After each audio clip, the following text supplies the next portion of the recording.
Hey guys, welcome back to Delph Stack.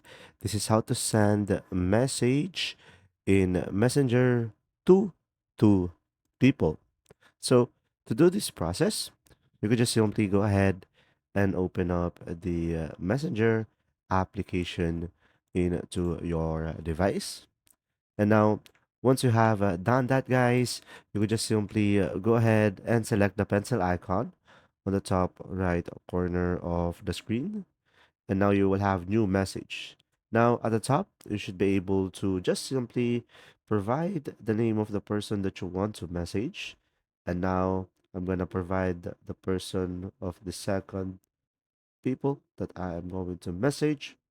And that now, from here, once you have added them, you should just simply tap on the message down below and you just simply provide your message that you want to send to this two person. For example, I'm going to go for hi, and right after that, they should be able to see me that I have sent them a message. If you found this video helpful, please like and subscribe.